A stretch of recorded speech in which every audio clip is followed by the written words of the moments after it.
நாங்கெல்லாம் எம்ஜிஆரையே பார்த்த கட்சி அப்படின்னு சொல்றாரு. அவருக்கு வரலாறு தெரியல. எம்ஜிஆர் தான் இவங்கள பார்த்தாரு 13 வருஷம் வெளியே நிக்க வச்சு. இல்லை இப்போ இதில் என்னன்னா இயல்பாகவே வந்து இப்போ நீங்கள் சொன்னீங்களே 20% 30% ஓட் வந்து போட போகிறதில்ல இங்கே இருக்கிற திராவிட கட்சி மேலே ஒரு அதிருப்தி இருக்கும் அப்படின்ற மாதிரி சொல்லி போடுறது இல்லை, அதான் வரலாறு. இல்ல, 72 தாண்டினதில்ல. எல்லா ஸ்டேட்லையும் அந்த அந்த அதில் இருக்கிற ஒரு இதுதான்.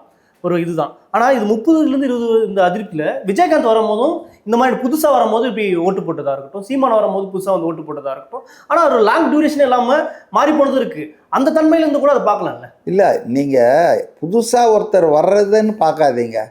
புதுசாக நிறைய பேர் வருவாங்க. சீமான் வந்திருக்காரு, விஜயகாந்த் வந்திருக்காரு. ஆனால் அந்த வர்றவர் இவங்கள மாற்றுவார், இவங்களை விட வித்தியாசமானவருன்னு அவங்களுக்கு கணக்கில் வரணும்ல.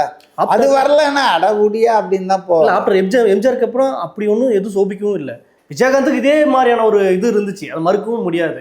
ஆனால் இப்போ இருக்கிற நிலைமை விஜய்க்கு அது இருக்காது. ஏன்னா ஒரு நீண்ட அரசியல் அனுபவத்திலிருந்து திமுக இருக்கும் போது இந்த மாதிரி நிறைய தலைவரை பார்த்துட்டாங்க. இது ஈஸியாக டேக்டில் பண்ணிடுவாங்களா? அதில் என்ன பயம் இருக்கு? என்னங்க தலைவரை பார்த்தாங்க? நான் ஒரு திமுக தலைவர் காணொலி பார்த்தேன் ரீசெண்ட். அவர் சொல்றாரு, நாங்கெல்லாம் எம்ஜிஆரையே பார்த்த கட்சி அப்படின்னு சொல்றாரு.